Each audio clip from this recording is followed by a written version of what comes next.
Des cataclysmes nucléaires en Antiquité? Voyageons dans les abysses du temps, où les secrets les plus profonds de notre Terre se cachent encore, défiant les révélations des chercheurs passionnés, paléontologues et archéologues. Le voile épais qui dissimule les énigmes ancestrales de l'humanité reste partiellement levé, laissant place à une question audacieuse. Les vestiges de l'Antiquité recèlent-ils les cicatrices d'un cataclysme nucléaire terrifiant?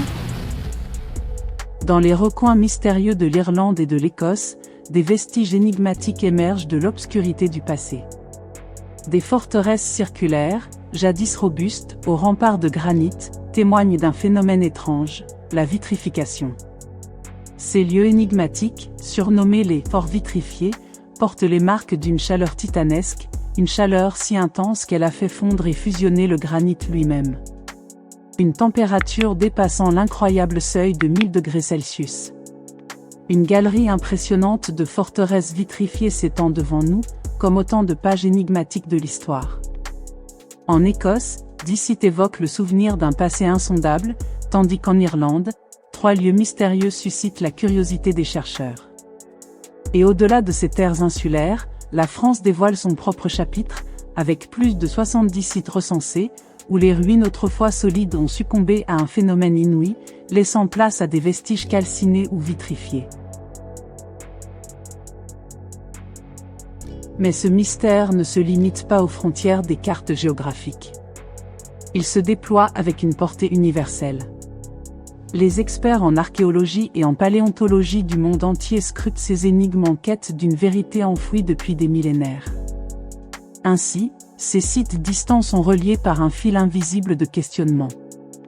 Les vestiges vitrifiés de ces anciennes citadelles parlent un langage universel, captivant l'attention des esprits curieux et passionnés à travers les continents.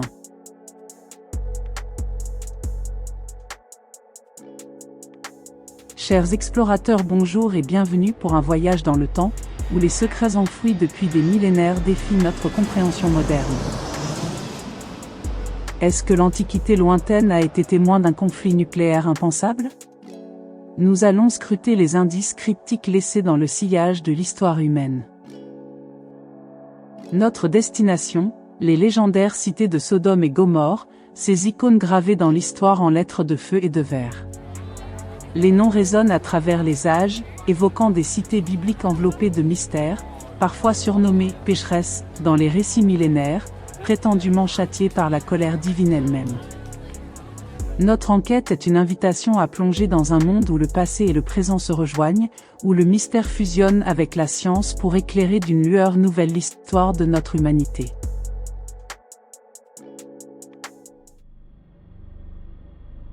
Sodome et Gomorrhe, les cités bibliques.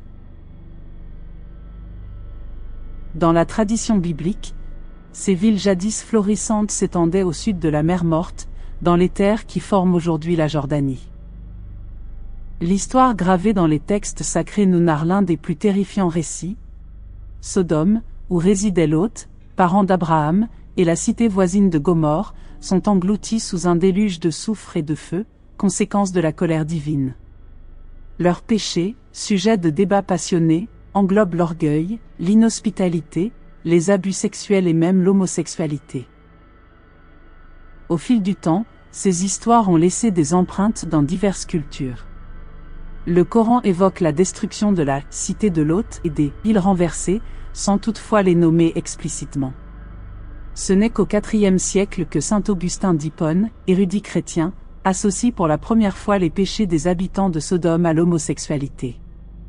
Depuis qu'une loi datée de 543, émanant de l'empereur byzantin Justinien Ier, fait mention explicite de cet épisode, il a été souvent utilisé pour justifier la répression de l'homosexualité et d'autres formes de relations sexuelles non reproductives.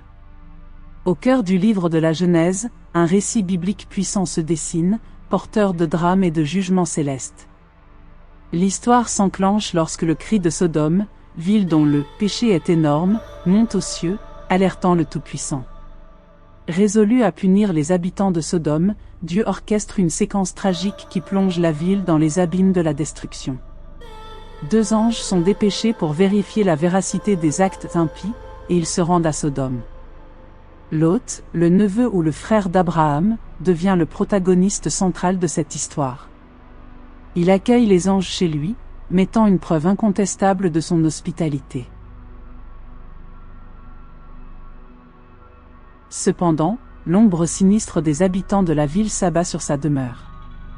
Une foule d'hommes, guidés par des intentions sombres, entoure la maison de Lot, exigeant la remise des étrangers pour qu'ils les connaissent, un euphémisme chargé de significations obscures. Confronté à l'horreur de leur intention, Dieu ne tarde pas à décréter le jugement divin.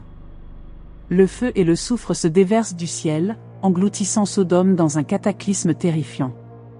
La ville sœur, Gomorrhe, est également prise dans le tourbillon de la destruction, un sort sombre qui semble s'abattre sur la plupart des cités avoisinantes de la mer Morte. Le pays abritait 5 cités, chacune avec son propre destin tissé dans les fils du temps, Sodome, Gomorrhe, Adama, Zeboïm et Zoar. Citons un passage de la Genèse. Le soleil se levait sur la terre quand Lot entra dans le Tsoar. Alors l'Éternel fit tomber sur Sodome et sur Gomorrhe une pluie de soufre et de feu. Ce fut l'Éternel lui-même qui envoya du ciel ce fléau. Il détruisit ces villes et toute la plaine, et tous les habitants de ces villes.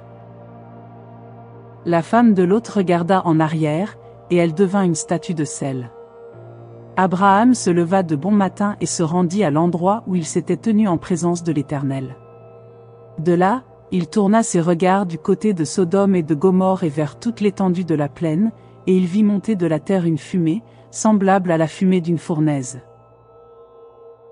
Tsoar, autrefois appelé Béla et parfois orthographié Tsoara ou Zoar, occupe une place discrète mais significative dans les pages de la Torah. Cette petite ville, soigneusement localisée dans la plaine du Jourdain aux abords de la mer Morte, est évoquée au sein des textes sacrés. Elle tient son renom en ayant abrité Lot et sa famille des terribles événements qui ont englouti Sodome, Gomorrhe et leurs villes voisines. Lorsque la colère divine a déchaîné son courroux sur les cités pécheresses, Tsoar s'est élevé comme un îlot de salut au milieu des flammes de la destruction. Cette modeste ville a été épargnée de la sentence apocalyptique, devenant le refuge de Lot et sa famille. Au-delà des récits bibliques, d'autres passages et sources, ensuite des Saintes Écritures, évoquent la ruine dévastatrice non seulement de Sodome et Gomorrhe, mais aussi des cités pécheresses d'Adma et Zeboïm. Ces 4 noms, désormais associés à des légendes et des jugements divins, forment un ensemble connu sous le nom des « villes de la plaine ». Dans les pages du Coran, un récit similaire s'entremêle avec les noms familiers de Sodome et Gomorrhe, mais d'une manière plus voilée et allusive. C'est à travers les récits mettant en scène Lot, que cette trame se dévoile, une histoire dont les éléments factuels se rapprochent étroitement de ceux de la Genèse. Cependant, les mentions directes des noms des villes ne figurent pas dans le texte coranique. À la place, on fait référence à la « cité de Lu » et aux « villes renversées », évoquant les cités avoisinantes dans un récit moins détaillé que son homologue biblique. Pourtant, dans le Coran, Lu revêt une stature différente de celle que l'on perçoit à travers les textes bibliques. Évoluant dans le sillage spirituel d'Ibrahim, Abraham, Lu se hisse en prophète et envoyé d'Allah. Cette dimension prophétique confère à Lu une mission spécifique auprès d'une communauté en particulier, chargée de rappeler la loi divine à ceux qui la transgressent. Ainsi, tandis que les événements se déroulent de manière similaire dans les récits bibliques et coraniques, le point de vue adopté par le Coran offre une perspective distincte. Le passé des villes de Sodome et Gomorrhe se dévoile dans un récit empreint de spiritualité, de rappel divin et de réflexion sur la transgression de la loi sacrée.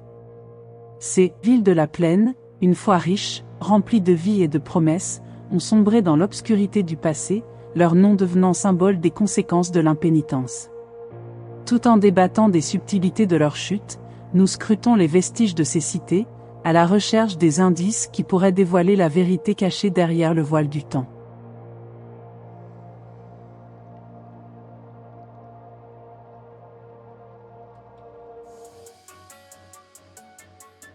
Localisation et différentes hypothèses historiques. La tradition biblique trace un chemin vers les cités de Sodome et Gomorrhe, les situant au sud de la mer Morte, dans ce qui est aujourd'hui la Jordanie. Cependant, la localisation exacte de ces légendaires villes demeure encore un mystère, un puzzle de l'histoire à l'état d'hypothèse. Le texte biblique évoque une région qui jouxte une plaine et une mer de sel, évoquant la mer Morte elle-même, dans une contrée autrefois fertile et verdoyante. Au fil du temps, les archéologues ont jeté leur regard scrutateur sur cette énigme du passé. Leur découverte suggère une évolution paradoxale, une régression de la civilisation urbaine en Palestine au milieu du 3e millénaire avant notre ère. Une combinaison de facteurs, principalement un assèchement des terres, a catalysé cette transformation. Les villes qui furent autrefois bouillonnantes de vie ont été abandonnées, les habitants se tournant vers des modes de vie nomades, pastoraux ou villageois. Parmi les hypothèses soulevées, le site archéologique de Bab Edra, en Jordanie, a été suggéré comme une possible localisation de Sodome. Une cité-forteresse de l'âge du bronze, ce lieu a abrité près d'1 millier d'habitants entre 3200 et 1900 avant notre ère. Cependant, malgré cette corrélation chronologique, des investigations approfondies ont remis en question cette association. Le déroulement des fouilles a révélé que cette cité a connu un déclin progressif, avec peu de preuves majeures d'incendie, ce qui diffère du récit biblique de la destruction par le feu. La quête des traces du passé s'est poursuivie dans la région, dévoilant les vestiges de 4 autres villes situées près du plateau jordanien, également datées de la même période. Parmi elles, Numéra se détache, offrant des signes tangibles d'une destruction violente. Un tremblement de terre accompagné d'un incendie dévastateur a laissé son empreinte sur cette cité ancienne. Les mystères entourant la destruction de Sodome et Gomorrhe ont donné naissance à une multitude d'hypothèses intrigantes. Parmi elles, une hypothèse suggère qu'un puissant tremblement de terre ait dévasté les villes. Une autre théorie se base sur la richesse en hydrocarbures du sol de la région, évoquant la possibilité que du bitume jaillissant du sous-sol se soit enflammé lors d'un séisme.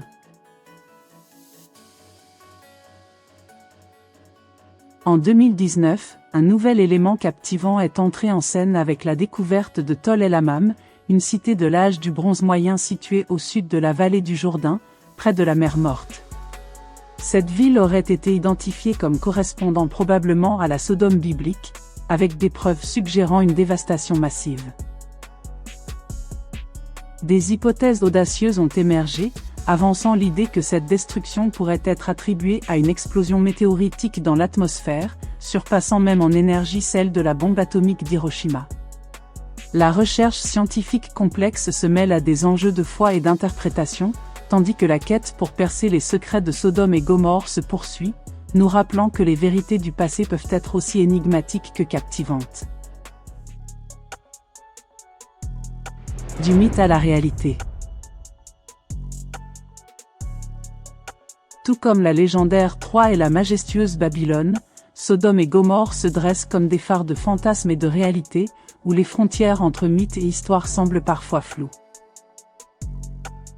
Pourtant, au milieu de ce labyrinthe d'énigmes, des archéologues intrépides ont réussi à tisser des liens tangibles entre la découverte d'une cité de l'âge de bronze et l'existence énigmatique de ces 2 villes légendaires. À travers les strates du temps et les dépôts de poussière, les chercheurs ont scruté les vestiges du passé avec une détermination passionnée. Les découvertes ont jeté des éclairages fascinants sur la possible réalité qui se cache derrière les récits anciens. Les cités de l'âge de bronze émergent du sable comme des témoins silencieux, des fragments d'un passé lointain qui pourraient être les vestiges mêmes de Sodome et Gomorrhe. Dans cette danse entre la science et la légende, les archéologues nous guident à travers un voyage captivant. Les ruines, les artefacts et les histoires entrelacées s'entremêlent pour révéler des pans inattendus de l'histoire humaine. Sodome et Gomorrhe, 2 noms qui s'enlacent, tissant une histoire indissociable dans les pages de la Genèse. Dans ce récit biblique, ces villes sont unies comme une seule et même entité, leur destin tragique inséparable. L'histoire de leur destruction reste ancrée dans nos esprits, mais elle soulève également des questions essentielles. Pourquoi ont-elles été détruites et comment ? est-il possible qu'un événement d'une telle ampleur ait véritablement eu lieu? Pendant plus de 2 décennies, Stephen Collins, professeur d'études bibliques à l'Université de Trinity Southwest, et son équipe, ont plongé dans une quête ardente. Ils se sont lancés dans l'étude du site de Tol el-Hammam, une région située dans la vallée du Jourdain, où certains croient que les vestiges de Sodome pourraient avoir été découverts. Leur persévérance nous rappelle que la ligne entre la légende et l'histoire est souvent floue, mais que la recherche passionnée peut éclairer les recoins les plus sombres du passé. Les découvertes de Tol el-Hammam suscitent de nouvelles perspectives, tandis que les chercheurs modernes s'efforcent de percer les secrets qui lient Sodome et Gomorrhe à notre compréhension de l'histoire humaine. Une hypothèse audacieuse se dessine dans le sillage de cette enquête.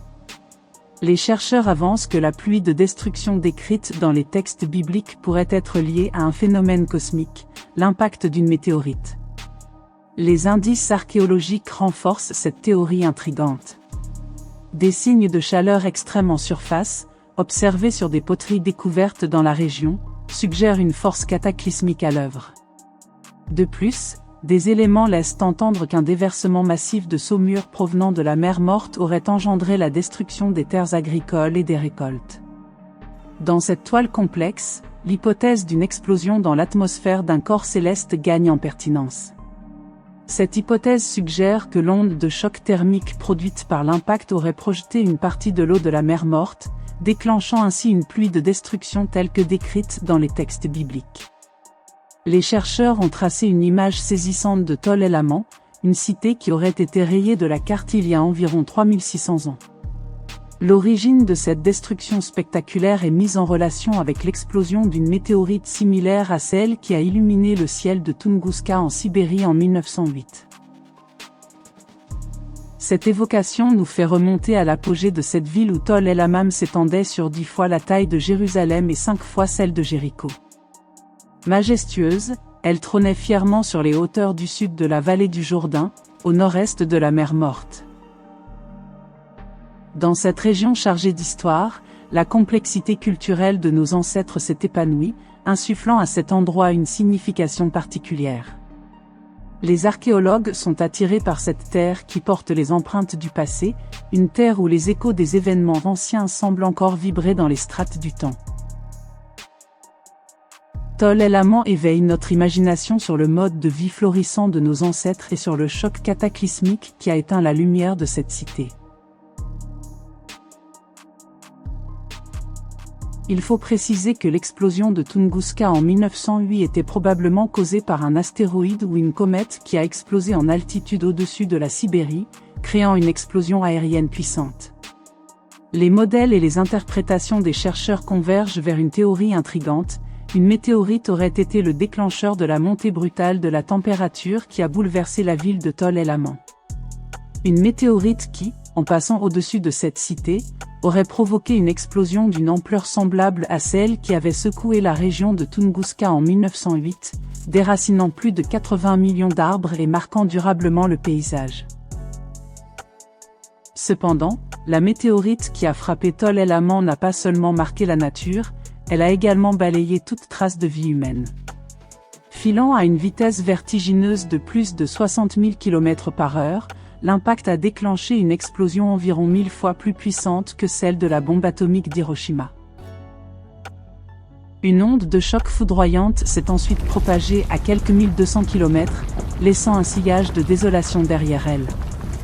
Les bâtiments ont fondu et été emportés par la furie de l'événement, tandis que les corps humains ont été désarticulés, réduits à des fragments par la violence de l'impact.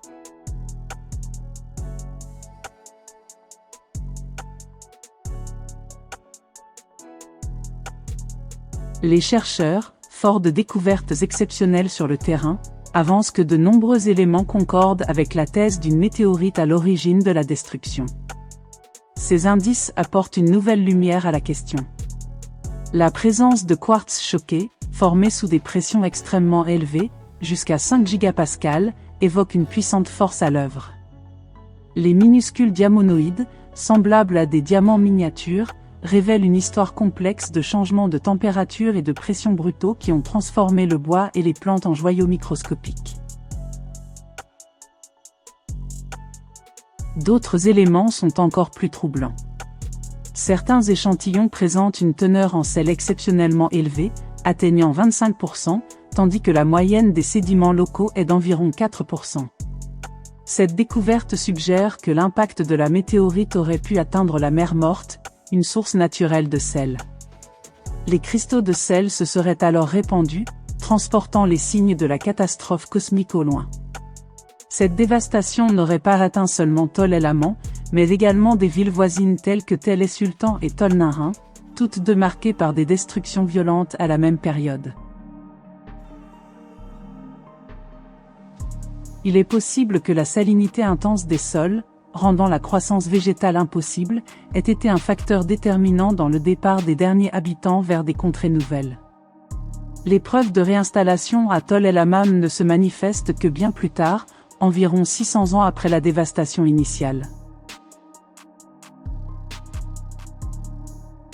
La terre autrefois prospère a été transformée en une région aride et inhospitalière en raison de la salinité excessive, laissant peu d'alternatives aux habitants autres que de chercher de meilleures opportunités ailleurs. Cette migration silencieuse témoigne des bouleversements causés par l'impact de la météorite, qui a laissé son empreinte non seulement sur les bâtiments et les artefacts, mais aussi sur les modes de vie et les communautés humaines. Le récit que les chercheurs déploient ici semble presque écho à notre histoire évoquée dans les pages de la Bible, l'histoire de Sodome. Dans cette ancienne narration, la ville de Sodome, ainsi que plusieurs autres, auraient été englouties par un « feu tombant du ciel ». Un résident sauvé par des anges aurait fui,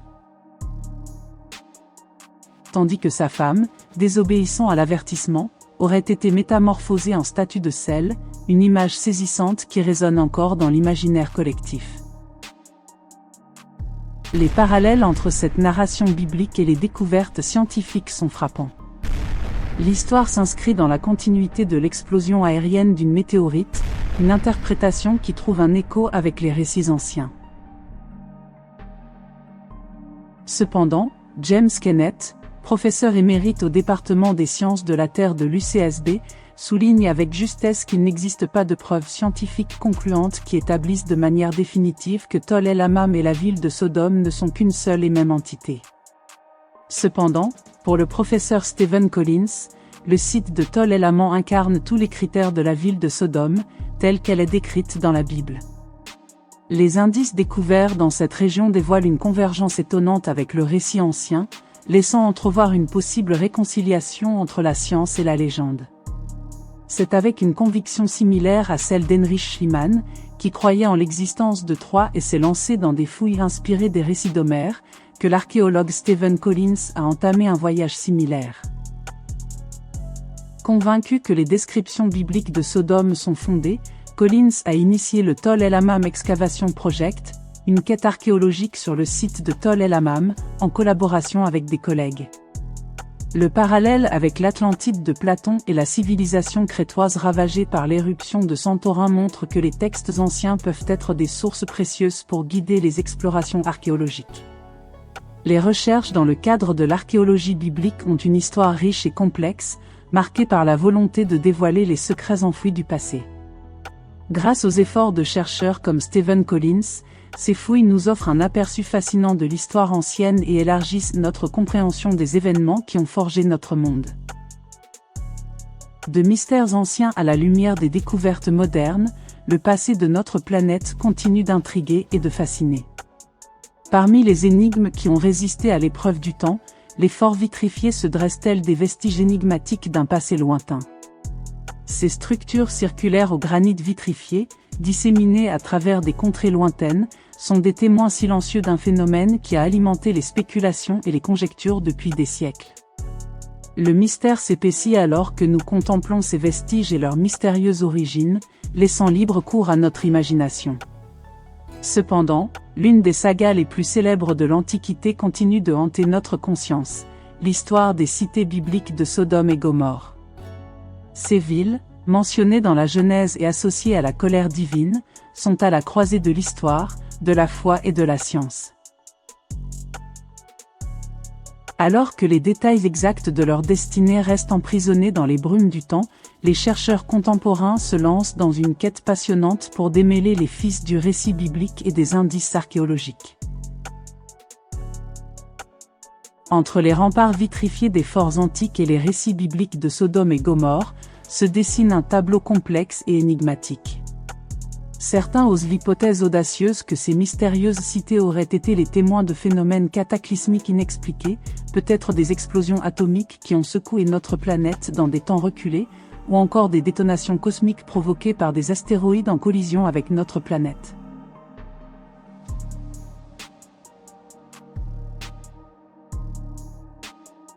Imaginez un instant des éclairs aveuglants et des énergies déchaînées déformant l'espace et le temps.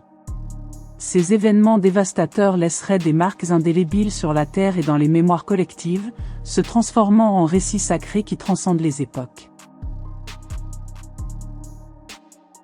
Quelle incroyable histoire ces mystérieux sites pourraient-ils raconter si nous pouvions plonger dans les tréfonds de leur passé ? Pourtant, à mesure que nous évoquons ces possibilités intrigantes, il est crucial de se rappeler que l'histoire est comme une mosaïque complexe, faite de multiples facettes et de nombreuses interprétations. Le mystère demeure, nous défiant de trouver la vérité au cœur de ces énigmes anciennes. Peut-être que les forts vitrifiés et le cataclysme de Sodome et Gomorrhe partagent un lien insaisissable, une connexion qui nous échappe toujours. Dans les recoins obscurs de l'univers, existe-t-il des menaces insoupçonnées qui nous entourent, prêtes à se dévoiler sans préavis ? Vivons-nous dans une réalité périlleuse qui nous échappe, où nos jours pourraient être en danger ?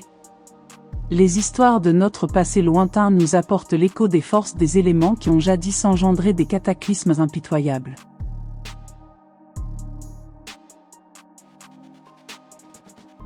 Mais sont-elles des prophéties, des avertissements pour notre propre époque ?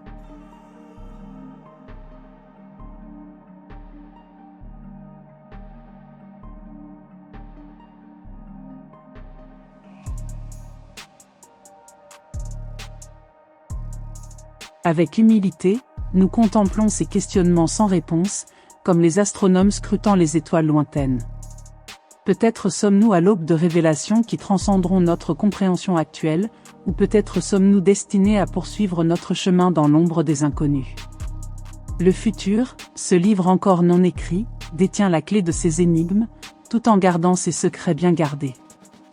Nous pouvons seulement espérer que les vents de l'avenir souffleront dans des directions plus douces, nous préservant des tumultes qui ont marqué les récits anciens. Alors que nous surfons sur la vague du temps, nous gardons à l'esprit les leçons du passé tout en embrassant les défis du futur. Et si la certitude nous échappe, c'est peut-être dans cet esprit d'aventure et de quête que nous trouvons notre véritable essence humaine, prêt à affronter l'inconnu avec courage et détermination.